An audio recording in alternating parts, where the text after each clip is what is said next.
ሰላም ጤና ይስጥልኝ የተከበራችሁ አድማጮቻችን እንደምን አድራችኋል ከሐራምቤ ሬዲዮ 98.7 የዕለተ አርብ የካቲት 13 ቀን 2018 ዓመተ ምህረት ዜናዎቻችንን ይዘን ቀርበናል ከዜናዎቹ ጋር አይንሸት ሙሉጌታ ነኝ ዋናዎቹን በማስቀደም ጀምራለሁ አብራችሁን ቆዩ በሰሜን ኢትዮጵያ ግጭት ሊቀሰቀስ ይችላል የሚል ስጋት እንዳለ ስለመገለጹ በማንነታቸው ምክንያት የታሰሩ እስረኞች ሊፈቱ ይገባል በማለት የፓርላማ አባሉ ስለመጠየቃቸው ከአፍሪካ ኬንያ በህዳሴ ግድብ ጉዳይ ላይ ገለልተኛ አቋም እንዳላት ስለማሳወቋ ከዓለም አቀፍ ሩሲያ በኢራን ላይ ጥቃት እንዳይፈጸም ስለማስጠንቀቋ አድማጮች ዜናዎቹን በዝርዝር አስደምጣችኋለሁ በድጋሚ አብራችሁን ቆዩ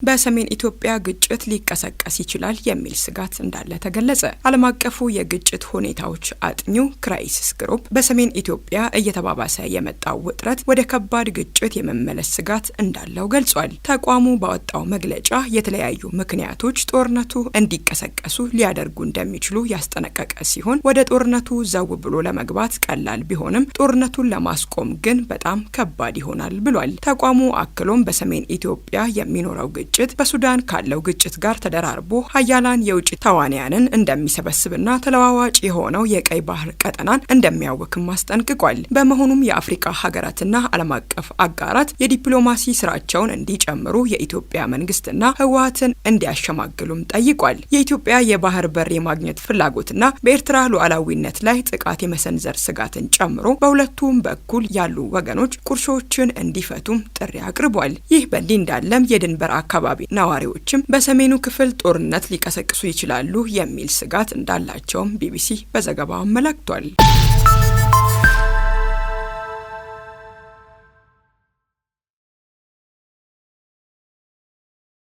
በማንነታቸው ምክንያት የታሰሩ እስረኞች ይፈቱ ሲሉ የፓርላማ አባሉ ጠየቁ የፓርላማ አባሉ ዶክተር ደሳለኝ ጫኔ በአማራ ማንነታቸው ምክንያት የታሰሩ እስረኞች በአስቸኳይ እንዲፈቱ ጠይቀዋል ይህ ጥያቄ የተነሳው ፓርላማው የሀገራዊ ምክክር ኮሚሽንን የሥራ ዘመን በተመለከተ ረቡዕ ዕለት ባካሄደው ስብሰባ ላይ ነው በዚህም በአማራ ማንነታቸው ምክንያት የታሰሩ ሊሂቃን የፖለቲካ ፓርቲዎች ተሳትፎንና የትግራይ ክልልና ሀገራዊ ምክክሩን አስተሳስረው ጠይቀዋል አክለውም ሀገራዊ ምክክር ኮሚሽኑ ለመንግስት ያቀረባቸውን ጥያቄዎች ለህዝብ ይፋ ማድረግ አለበት ያሉት ዶክተር ደሳለኝ ለመንግስት ይህንን ጥያቄ አቅርበን በመንግስት በኩል ትብብር አላገኘንም ስትሉ አላየሁም ብለዋል ለእርሳቸው ጥያቄ ምክትል ዋና ኮሚሽነሯ ሂሩት ገብረስላሴ ምላሽ የሰጡ ሲሆን የእኛ ጥረት በዘር ሳይሆን የአጠቃላይ የሰው ልጆች መብት ተከብሮ ያለአግባብ መታሰር የሌለባቸው ያለአግባብ እንዳይታሰሩ ግፊት ማድረግ ነው ብለዋል መንግስት ምላሽ ካልሰጣችሁ ለምን አላጋለጣችሁም ተብለው ለተጠየቁ ጥያቄ ደግሞ እኛ አክቲቪስት አይደለንም የእኛ ድርሻ ችግሮች እንዲፈቱ ጥረት ማድረግ ነው የሚል ምላሽም ሰጥተዋል በሀገሪቷ ሁሉም ነገር የተስተካከለ ቢሆን ኖሮ ሀገራዊ ምክክር ባላስፈለገ ነበር ያሉት ኮሚሽነሯ ችግሮች ስላሉ ነው ችግሮቹን ለመቅረፍ ደግሞ የመፍትሄው አካል መሆን ተገቢ ነው ብለዋል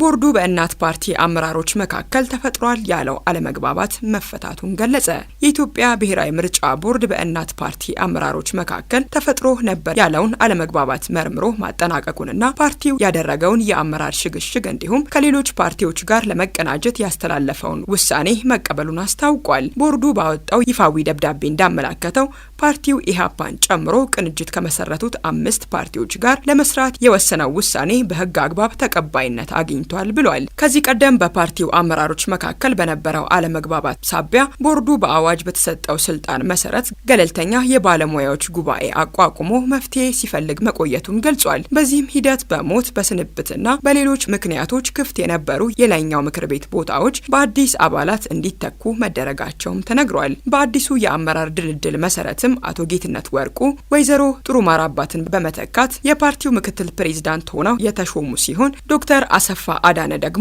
ወይዘሮ ሜሮንን በመተካት የፓርቲው ጠቅላይ ጸሐፊ ሆነው በቦርዱ እውቅና አግኝተዋል። እናት ፓርቲ በተናጥል ከመንቀሳቀስ ይልቅ በጋራ መቆም አስፈላጊ መሆኑን ጠቅሶ በይፋ ወደ ቅንጅቱ መቀላቀሉን አረጋግጧል።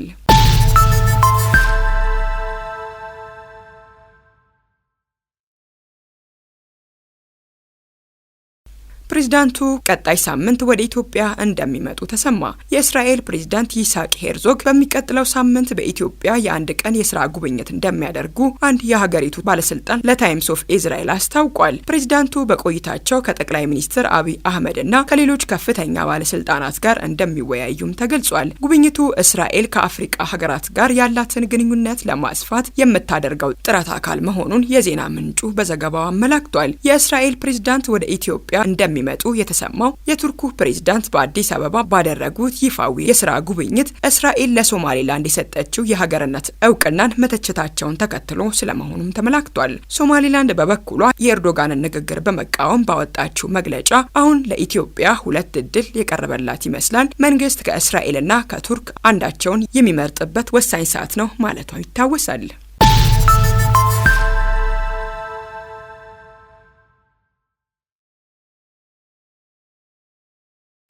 ፕላስቲክ ከረጢትን የሚተኩ ምርቶች ዋጋ ማሻቀብና የአቅርቦት ችግር መኖሩ ተገለጸ።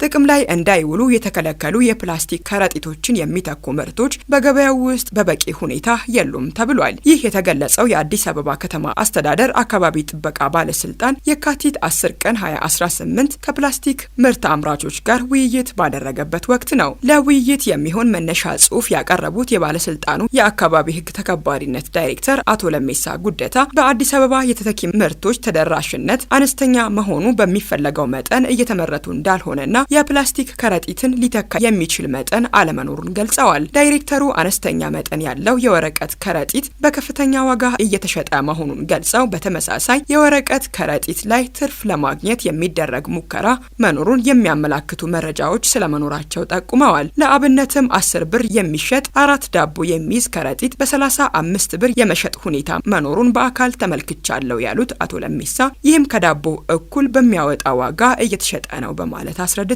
የተተኪ ምርቶችን ከሚያመርቱ ድርጅቶች ተወክለው የተገኙት የውይይቱ ተሳታፊዎች በበኩላቸው ማምረቻ ዋጋ አለመኖር ትልቅ ችግር እንደሆነባቸውና በተለይም የፕላስቲክ ከረጢቶች ከተከለከሉ በኋላ የአቅርቦት ዋጋ መናር መከሰቱ ዋጋውን እንድንጨምር አድርጎናል ብለዋል። ተሳታፊዎቹ ለአብነትም በእያንዳንዱ ወረቀት ላይ እስከ 500 ብር የሚደርስ የዋጋ ጭማሪ መኖሩን ተናግረዋል።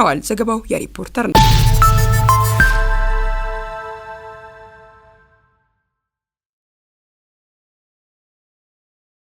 አሁን ደግሞ ከአፍሪካ ወደ ያዝናቸው ጉዳዮች እናምራ። ኬንያ በህዳሴ ግድብ ጉዳይ ላይ ገለልተኛ አቋም እንዳላት ገለጸች። የኬንያ የውጭ ጉዳይ ሚኒስትር ሙሳሊያ ሙዳቫዲ ኬንያ በትብብር ላይ የተመሰረተ የናይል ወንዝ አጠቃቀም እንዲኖር ገለልተኛ ሚና መጫወት እንደምትፈልግ ገልጸዋል። ሙዳቫዲ ከግብጻቻቸው ባድር አብደላቲ ጋር በናይሮቢ ውስጥ አድርገዋል በተባለው ውይይት በናይል ወንዝ አጠቃቀም ማንም የተፋሰሱ ሀገር መጎዳት የለበትም ብለዋል። ሙዳቫዲ በናይል ኢኒሼቲቭ ማዕቀፍ ውስጥ አፍሪካ መር አካታችና ንግግር ላይ የተመሰረተ አካሄድ መከተል ያስፈልጋል ያሉ ሲሆን አብደላቲም በሐሳቡ እንደሚስማሙ ገልጸዋል። በሌላ በኩል አብደላቲ በውይይታቸው ግብጽ ለኬንያ አነስተኛ ግድቦችን ለመገንባት $100 ሚሊዮን መመደቧን ይፋ አድርገዋል። የግብጽ የቀይ ባህር ወደቦችን ከኬንያ ወደቦች ጋር የሚያገናኝ የባህር መስመር እንዲፈጠርም ጠይቀዋል። የኬንያው ፕሬዝዳንት ዊሊያም ሩቶ በኢትዮጵያ የህዳሴ ግድብ ምርቃት ላይ በመገኘታቸው ግብጽ ከዚህ ቀደም ማዘኗን ገልጻ እንደነበር አይዘነጋም።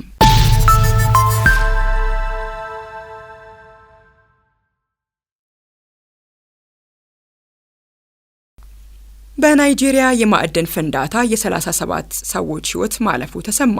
በናይጄሪያ ፕላቶ ግዛት ዙራክ ቫሴ በተባለ አካባቢ በሚገኝ ሶሊድ በተሰኘው የከሰል ማዕድን ውስጥ በተከሰተ የጋዝ መመረዝ አደጋ ቢያንስ 37 ማዕድን አውጪዎች ህይወታቸው ሲያልፍ ሌሎች 25 ሰዎች ደግሞ ከባድ ጉዳት ደርሶባቸዋል ተብሏል። የአይን እማኞች ለሀገር ውስጥ መገናኛ ብዙሃን እንደገለጹት አደጋው የደረሰው ማዕድን አውጪዎቹ በተለመደው የስራ ተግባራቸው ላይ እያሉ መሆኑን ገልጸዋል። ህይወታቸውን ያጡት ማዕድን አውጪዎች በሙሉ ወጣቶች ሲሆኑ እድሜያቸው ከ20 እስከ 35 መካከል የሚገኝ ነውም ተብሏል። በዚህ አደጋ የቆሰሉት 25 ሰዎች በአቅራቢያው በሚገኝ የሕክምና ተቋማት እርዳታ እየተደረገላቸው እንደሚገኝም ዘገባው አመላክቷል።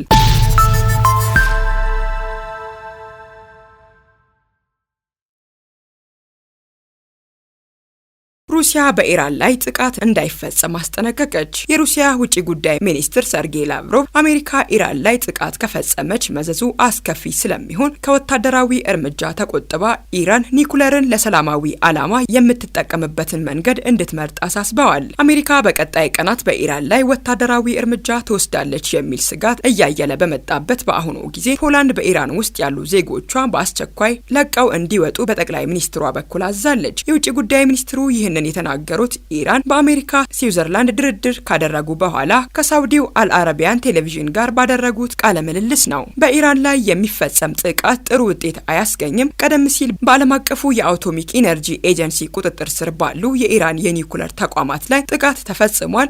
እንደምንረዳው የኒኩለር አደጋ ይከሰታል የሚል ስጋት አለን ሲሉ ላቭሮቭ አጽንኦት ሰጥተዋል። ውጥረቱ የሚባባስ ከሆነ ኢራን ከሳውዲ አረቢያና ከሌሎች ጎረቤት ሀገሮች ጋር የነበራትን ግንኙነት ማሻሻልን ጨምሮ ባለፉት ዓመታት የተገኙ መልካም ውጤቶችን ያበላሻል የሚል ስጋት እንዳላቸውም ላቭሮቭ ገልጸዋል።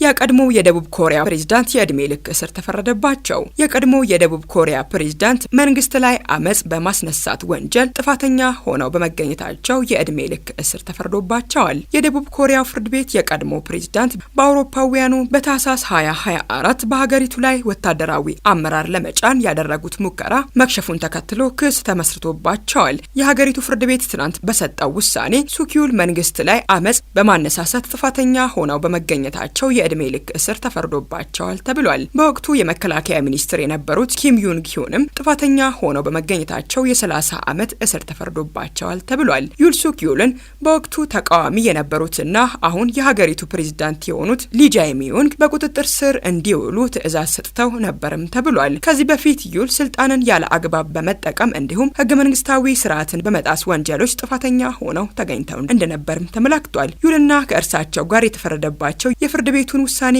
ይግባኝ መጠየቅ ይችላሉም ተብሏል።